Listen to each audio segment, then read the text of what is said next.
Welcome back to the Security Conversations podcast. My guest is Subbu Rama. Subbu is co founder and CEO of a brand new startup called BalkanID. Let's start right there, Subbu. Can you give me a sense of what is BalkanID? What's the problem space that you guys are addressing? Brian, good to be here, first of all. Uh, we are a modern identity governance company, and we focus on leveraging AI to do intelligent access governance. And what I mean by that is we do two things leveraging AI. One is provide visibility of risky entitlements and entitlement sprawl, and we also leverage AI to automate access review across SaaS and public cloud. So those are the two things we do. So it's an intelligent modern IGA. Intelligent Modern IGA, you use AI very bluntly. In our world, journalism and guys observing cybersecurity industry, marketing has taken AI and put a sheen on it and it's kind of messed it up. Can you contextualize what you mean by AI and talk a little bit about your background in this space? Because you've had an exit prior to this with a company called Bitfusion that was already also dabbling with AI. When you Yes. say AI, what exactly are you talking about? What I mean by AI is we leverage data science, and some form of machine learning to really, do two things, right? One is we look at expressed attributes of entitlements and also HR data, and you provide risk of visibility. For example, we tell things like, if a developer has production access to systems, we call that as an outlier.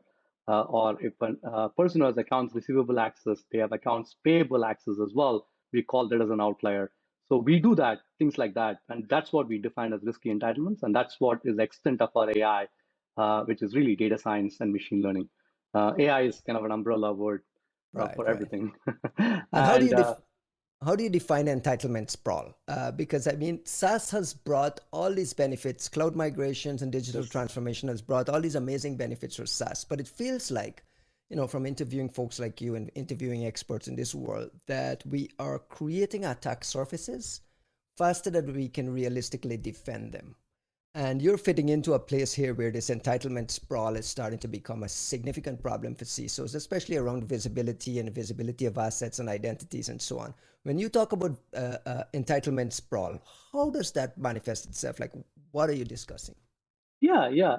So the primary reason entitlement sprawl has happened is because of the explosion of SaaS, because people have been using SaaS applications these days, and entitlement sprawl is when you don't have a good handle of who has access to what and what level of access do they have. I'll give you some examples. Entitlement sprawls could be identity sprawls. So, for example, let's say if there's an organization with, say, 1,000 team members, and you have like 2 to 3x more service accounts or bot accounts, that is basically 3,000 accounts.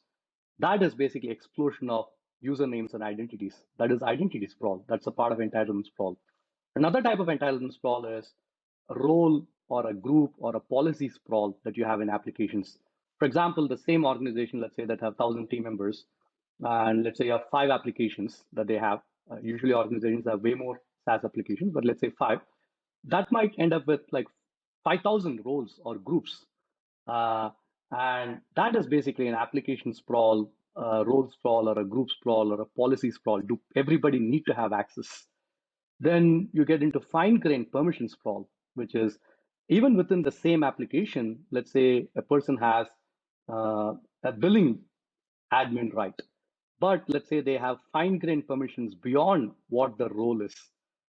That is basically fine-grained application permission sprawl. So you have these different kinds of sprawls. Collectively, all of them are called entitlement sprawl. When I hear entitlement sprawl, I hear about all these risky apps and identities and so on. It seems to me you're helping CISOs to solve the issue of compliance. Can you, how do you segment compliance within the concept of cybersecurity? And from your standpoint, as largely an outsider, you're not traditionally a security guy. I read on your LinkedIn you build products when you're taking a stab at building a security product. How do you process that in your mind? Yeah. I'll give you a little bit of background of why I started this company and kind of a little bit of my background. Maybe that'll give a little bit more context Hmm. as to why I started solving this problem. So I've been a CTO, I've been a product person, both in large companies as well as small companies. And one of the main things I've seen is uh, most of the time, you as part of compliance, which is really a function of GRC, you have to do access reviews. You have to know who has access to what level of access do you have, all that thing. And usually, companies in the mid market or the companies that I've basically been part of, we end up using spreadsheets and Jira tickets to basically really verify who has access to what. And it's basically a report that you have to provide your auditors as part of your SOC 2 or as part of your SOX. You just have to provide a report. You need to have evidence of did I give the right access to right people? Did the access get reviewed? Did that access get approved?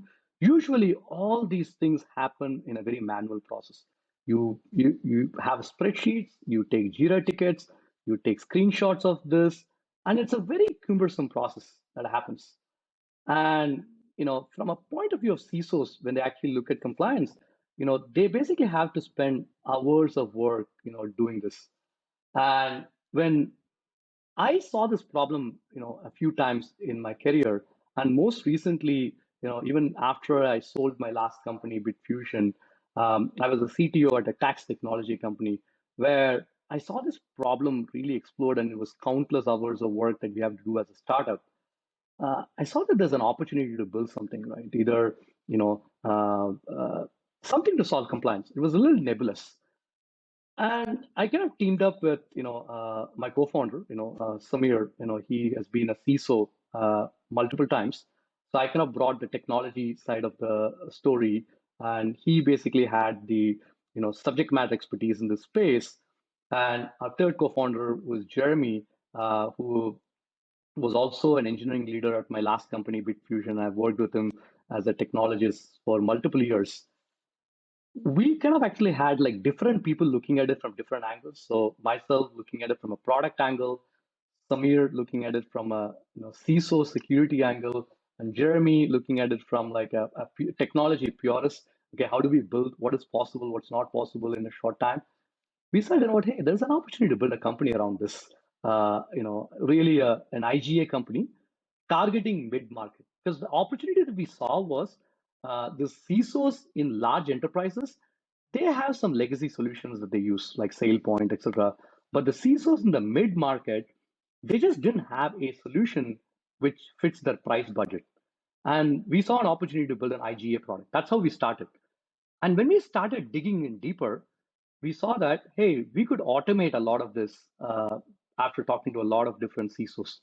And the best way to automate is leveraging intelligence or data science, right? You can basically, for example, let's say if you have 1,000 employees with companies with 1,000 employees, and let's say even five SaaS applications, you're now talking about 5,000 different, Right. entitlements to start with. Now, do you really have time to review all of that? That's where AI comes in. Now, why do you have to review all of that? Why don't you basically review only 100 of those, which are really highly risky, the crown Right. jewels or the most important things? And that's the opportunity that we saw where how do we basically take AI to kind of speed up and automate this whole entitlement sprawl, but also the access review process. Because access review process was already kind of broken in mid-market companies, right? Even without AI. And when we started actually, seeing, okay, we can actually add AI, we only saw a much bigger opportunity. So that kind of, that's kind of how, how we kind of actually saw this problem and how I saw that compliance, is compliance is a lever or a wedge to kind of enter this thing. But, it's just one of the drivers. I want to ask a personal question. What Yes. attracted you to cybersecurity? Why security? Why not build something in tech doing a lot of I mean, you come from like you're an ex-Intel guy. You could tackle any problem. What's the attraction? It's a very interesting question, Ryan, right? So this is my third company I'm building. Okay. My first company was a marketing automation company. And that was a company I created right out of coming out of Intel building chips. And there I Right. saw an opportunity. This was in 2011. This was when social media was very huge and people were spending a lot of money in marketing. And I saw, okay, hey, there's an opportunity to, help people figure out how do you spend your marketing budget. That was our first company. It was using intelligence to do that. My second company was Bitfusion. It was kind of really providing infrastructure for building AI. This was 2015. Uh, Two totally different spaces, it's like two completely different space. entirely different spaces. I just saw an opportunity, right? So I'm a problem solver. So I mean, I come from an engineering background. So I'm a problem solver. I look at a space, I see a problem, I see an opportunity, I dig into it, and I say, okay, this is a problem worth solving, and I just jump into the space. The same thing happened with cybersecurity. Being a technologist, I've always worked with CISOs and security people as my peers, and after Bitfusion. I started seeing and I had time to really explore different areas, and I saw this problem, and I said, "You know what? There is an opportunity right now, especially in the last couple of years with zero trust and everything really exploding, and with all the breaches and everything. I saw that there's a huge opportunity to disrupt cybersecurity. And when I started digging into the space, I was interested in two areas, right, Ryan, data security and this problem. And data security, there were a lot of companies already solving that problem. It was also a little bit harder to penetrate. But this problem, I saw this as a very easy opportunity for us to penetrate. The barrier to entry was very less. Uh, the legacy Why? players, Why do you describe this? Can pause there and linger there for a second. Can you yes, talk a little bit about what the status quo is? Is there like an incumbent or two? I noticed you mentioned yeah, SailPoint earlier. Is there an incumbent or two that is just, there's just market share sitting there to be taken? Talk a little yes, bit about what the business landscape looks like. yeah. So SailPoint is actually the biggest incumbent, right? So SailPoint, they just going to go private, right? So Hmm. they're making about 390 million, ARR as a company In the IGA space, right? in the in the IGA space, This in the full IGA full space. stack IGA, Full stack right? IGA space, right? So they are the leader, right? They really created the modern IGA as it stands, like probably until now. And previously it was Oracle, right? And then they kind of really disrupted Oracle and kind of penetrated the space really deeply. And and they were built around the time when on-premise was huge. This was about 10 years ago or 8 years ago. Right. On-premise was huge. SaaS was not a big thing. Cloud was not a big thing. The opportunity I saw was over the last few years, cloud has really penetrated everywhere. The mid market and even the smaller companies are using the cloud and SaaS. And SailPoint was focused on large enterprises. The Right. opportunity that I saw was, hey, there's an opportunity to go and provide a solution to the mid market and the smaller companies, whereas SailPoint and other guys, legacy guys, are focusing on the large enterprises. And that, you know, I saw a big hole in the market. Like people are just using spreadsheets and manual work and no automation. I saw, okay, there's a huge opportunity. The second thing that I saw was if you look at 5 years ago, starting an AI-based IGA company, I don't know if it would have been successful because the AI models were not mature. You're kind of still kind of figuring out, what AI can be used for, or what machine learning can be used for, what deep learning can be used for. Uh, Over the last 4 5 years, and I've seen that during the Bitfusion times because we were building infrastructure and a lot of our customers were building applications for AI. Over the last 4 5 years, the models have matured, and AI as a function or a foundation is solid, I feel. Now it's all about taking the foundation and applying it to different applications. I saw that now you Can can actually can I take that and apply in IGA, and those are the two things I saw: the mid-market hole and how can AI is matured, and so the timing was very right, to deliver IGA. Let me ask a stupid question. Is it realistically possible for a startup to do true AI without access to volumes and volumes of data? Because I hear again, I come from a skeptical, Yes, I bring a yes, skeptical mind to yes, this yes, conversation, and I yes, hear startups all the time talking about yes. MLAI and everything they're doing, and they obviously have no access to any sort of data to make the model to even create the modeling and make the modeling works. Yes. Is I'll, it realistically? Yeah, yeah, help process it for me. yeah. I'll give you some examples, Ryan. Right? I'll give you how we do it, and that'll probably give you a little bit more insight, right? So when we talk about AI, there is basically two kinds of AI, right? One is an expert system based AI, and the other one is like deep learning, which is completely fully automated, like kind of like Tesla style AI. Uh, Right. what I'm talking about is an expert system uh, like AI, which is primarily driven by rules engine and simple machine learning to start with. Uh, so that's totally possible. And I'll tell you, like, what we do, right? The very first thing we do is we basically provide risks based on expressed attributes. And what I mean by expressed attributes is, let's say you basically have employees in a company, and then you have entitlements.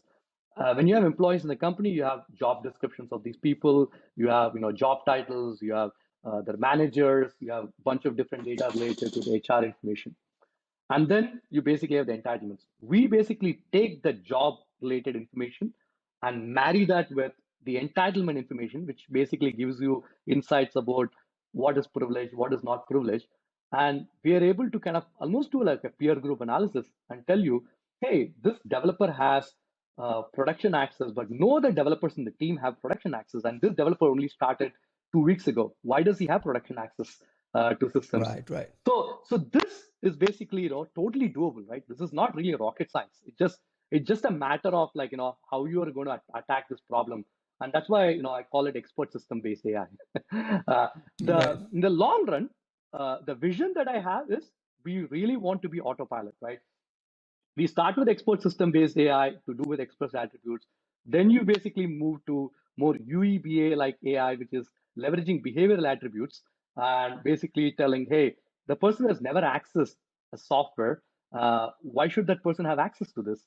Or a person has never accessed the capability. Why should that person have access to this? So that's the second type of AI. The third type is you look at the existing data that the customers basically have. Let's say you have in Slack, maybe a person has access to a channel which has a lot of customer information, and this is a developer, and it's got a lot of PI information. Now that's data classification based AI. So when you actually Right. really actually look at this from this angle, this is totally doable, right? This is not like voodoo or any major rocket science thing. And to be honest, even these things were not possible probably 5 years ago because the models were not built. For right now, to do, let's say, the first one, all you really have to do is take this and apply clustering on top of it. And Right. voila, Right. you basically get interesting data. So that's totally possible. And that's what we are basically right now doing. But as I said, right, in the long run, right, as time progresses, I mean, we are basically less than a year old startup. So I don't want to say that, hey, we have the world's best AI or anything like that. But this is starting, right? A year It's from now, practical and doable. exactly. A year from now, 2 years from now, 3 years from now, I mean, the vision is to basically be the autopilot for IGA, right? Do it in such a way that, IGA just runs on autopilot. I always like to say sometimes, hey, we want to be the Tesla of IGA. Just like how, cars run on autopilot, we want to do the same thing for IGA. But again, it's going to take a few years. We're just starting right now. How is this deployed? It's all in the cloud, so it's a completely SaaS offering. Mhm. It's subscription based, and it's everything is basically hosted in the cloud. And our onboarding for customers is literally the fastest onboarding has been so far we have done is about 10 minutes. 10 minutes. Okay. You guys have just announced a seed round of what, 5.75 million in Yes, seed funding. yes. Can you walk me through a little bit about the fundraising process in security? The headlines are crazy. The funding rounds. What used to be a Series A round is now a pre-seed round. What Yes, used to be an A, we're seeing 100 million B rounds. We're seeing $4 billion. Like it just seems maddening to me. yes. You're also a venture capitalist as well. Can you talk a little bit about what appears to be a funding frenzy Yes. and put it into perspective? Yeah. I think venture capital is a little bit loaded term. I've done angel investments, right, in the past. Okay. Although I've paused on all my angel investments once we started BalkanID because I said, okay, I'm going to put all my eggs in my own company. Right. Right. uh, so the funding is crazy. It's very easy. In fact, there were a lot of people who actually, It is really easy, right? yes, it was, we were able to close around like pretty much in 2 weeks, right? The majority of the money was raised in 2 weeks. And, people actually still want to give us money, right? We have to say no.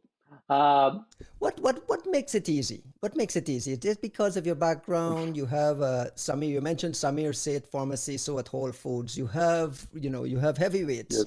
in your corner. That does make it very much easy. But is it easy across the board? Is it really as it appears Yes. that people just get funded very very quickly for Yeah. just ideas? Yeah, so it's actually both, Ryan. One is, yes, we were fortunate that, we've been kind of, we had a great team, so we were able to, pull this together very easily. Uh, the second thing is, yes, anything cybersecurity, it's pretty, insane. And there is a reason, Ryan, right? If you look at cybersecurity and CISOs as a group, this is kind of like been created only the last decade or two, right? The acceleration of number of CISOs has only increased in the last decade.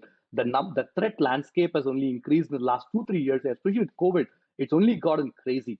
So because it has happened, I think we are only scratching the surface about 20% of the surface. There is still about 80% there of untapped market potential. That is why you basically hear companies raising crazy rounds, right? And the other day I was hearing a company raising $43 million or $45 million for their seed, right? Very first round. Uh, Right. so it's very easy to raise money, by the way, right? But when we actually built this company, we wanted to be a little bit more pedantic about this, right? We wanted to build a business and not a startup. And what I mean by building a business is we wanted to build something that's sustainable. So what we said was, let's not dilute too much of ourselves. Let's raise the right amount of round that we need that is going to basically get us about 2 to 3 years of good runway for us to actually, even if we actually have to take some missteps, it's okay. We'll have good 2 3 years of runway.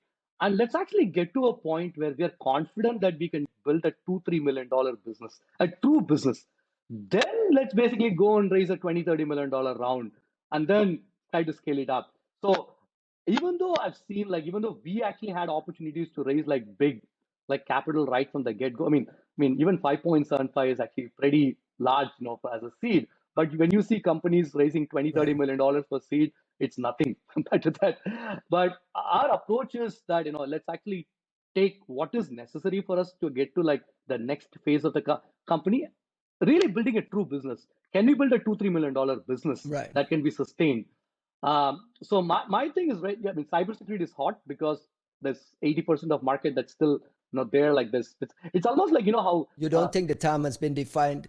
You don't think the time has been defined yet. I You don't think you think so. still think there's a large dark unexplored area there. It's almost like, how DevOps and IT was about 10 years ago, where everything, people just started like throwing money, new companies started coming in, and there are some companies which will succeed, some companies which will fail, right? They'll just die, right? So I think that's where we are right now. Like it's almost like use the word security, and you can be sure to get funded.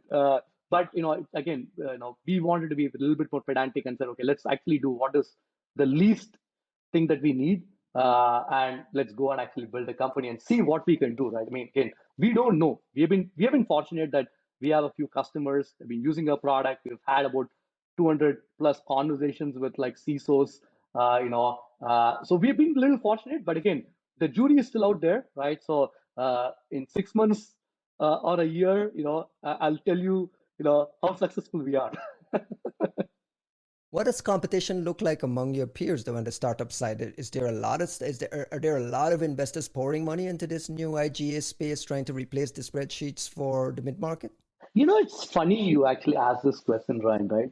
Uh, Because you're not the smart you're no, not the only we're not. smart genius in the Of world, course, right? of I mean, course. obviously there's going to be eyeballs Yes, here. yes. What does the Yeah, yeah. landscape There look like? are actually other startups also actually attacking the space in the last year, so which makes it a little hard, which is very interesting for us too. So we are focusing on IGA, as opposed to a lot of companies are focusing on IAM, right? So focusing on permissioning, managing permissions, provisioning, deprovisioning. Like there are some sexy terms like just-in-time provisioning, all these things. Okay, Right. uh, so a lot of companies are focusing on that. We are focusing purely on IGA, which is governance aspect of it. We are focusing on how do we basically make sure We tell you what your entitlement sprawl is. We tell you what your identity sprawl is. We tell you what your access sprawl is. We help you govern it by doing access reviews much smarter. We help you generate reports, and we kind of help you close the loop on compliance. So we are kind of focusing purely on a IGA purist as opposed to on the IAM side. So there's a lot of startups and Right. companies who are actually focusing on, hey, I'm doing IAM, but I'm also doing IGA. So this thing is right. By focusing purely on IGA, we feel like we can be the best in IGA. What has surprised you the most as you immerse yourself in cybersecurity world, coming into cybersecurity for the first time? When you talk to buyers, you talk to CISOs. It seems to me when the experts say, you have to button down these 5, 6 foundational things. Like these are the 5, 6 foundational things you have to do, and we understand the mantra from the security expert.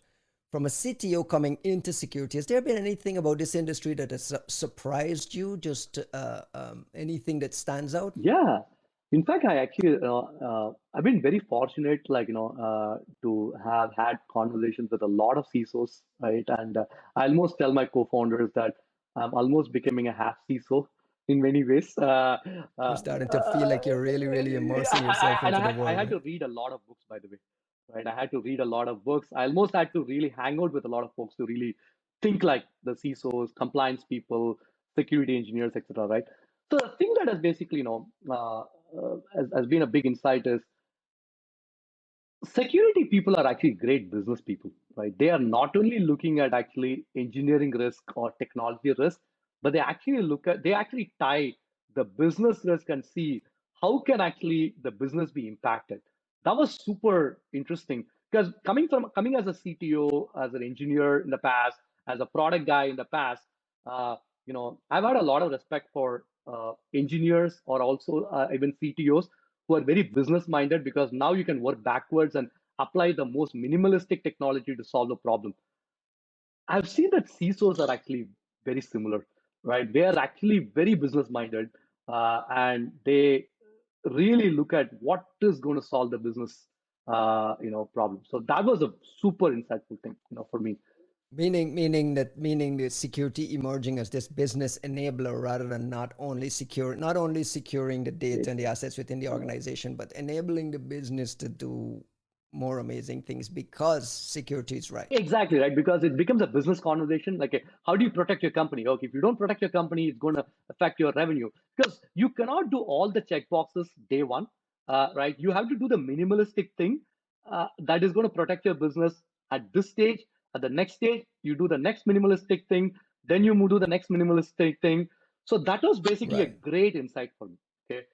The second thing that was an amazing insight for me was IGA is not a day one problem.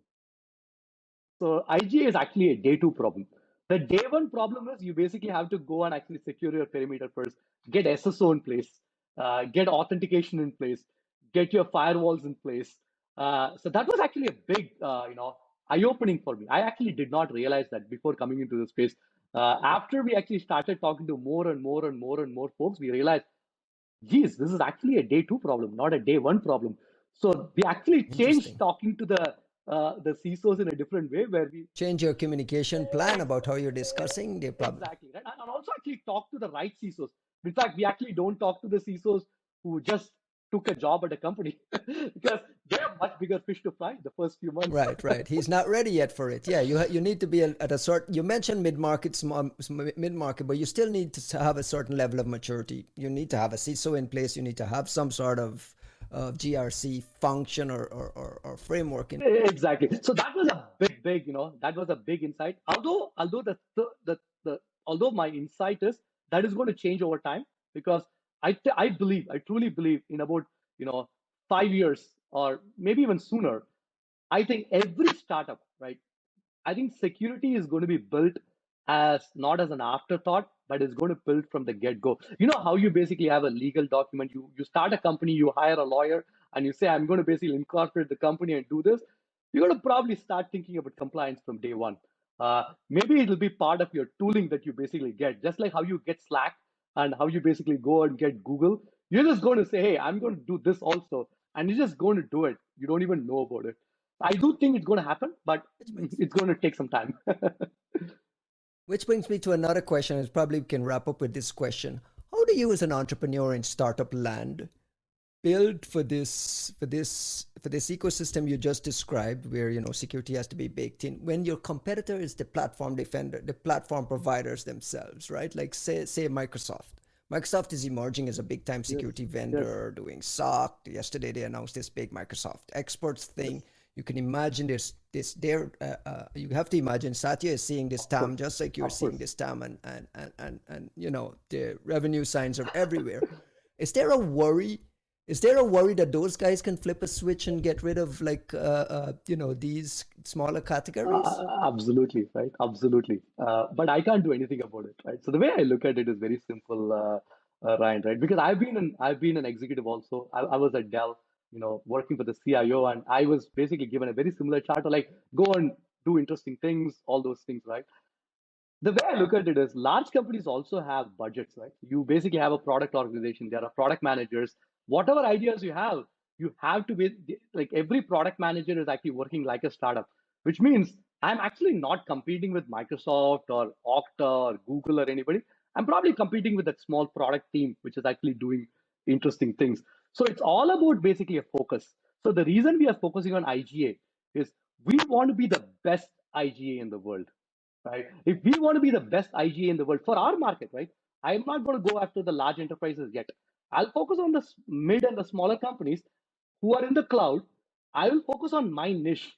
And if I actually do my niche Right. very, very well, then I am not really competing with any of the large companies because, of course, it's all going to be on the slide decks. They're going to talk about it, roadmap, etc., etc. But I'm going to do this IGA way better than anybody else, and I have the same chance as them to go and actually conquer a huge market. So that's how I look at it. Even though they could be an existential risk, the fact that they're so big and they're these slow moving beasts is like you're confident, you have a level of confidence as an innovator and an entrepreneur that you can get this right much faster than they I can, mean, this, I mean, and you can build a sustainable business even within the constraints of these guys might be out there. absolutely, absolutely. I mean, everybody. I mean, the fact that everybody's talking about it means it's interesting, right? Now, I mean, you have to see they're talking about this among 15 other things, right? Where does this stand in the Right, priority? right, right. So even at Bitfusion, my last company, right? We kind of pioneered GPU virtualization. Okay, we were actually the first guys to actually as a startup to do it. The same question was asked. NVIDIA is doing it. VMware is doing it. How are you going to compete with VMware? Intel could actually do this thing. There's no way, and AWS could do it, Google could do it, Azure could do it. But guess what? Because we were focusing on that small niche of actually doing the GPU virtualization really, really, really, really well, we were better than all the other Nobody guys. could do it better than you can. Exactly, right? So it's almost like, it's Right, almost like right. a, we are, And that's the bet you're taking exactly, here. we are a guerrilla team. Like we are a small team and we are going to be the best, right? We're going to hunt the space and we're going to do the best IGA, and that's going to be a mission, right? And we'll not be distracted by anything else, at least for the long run.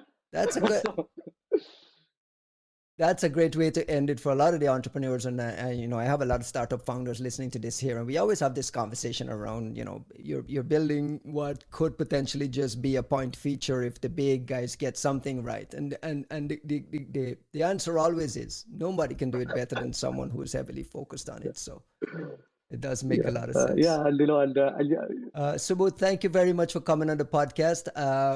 Best of luck with the company. Come back in a year. Let's talk about all the lessons learned in a year, and let's see where you guys are. absolutely, Ryan.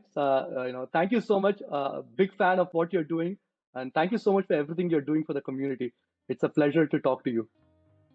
Absolutely. Appreciate it. Thank you.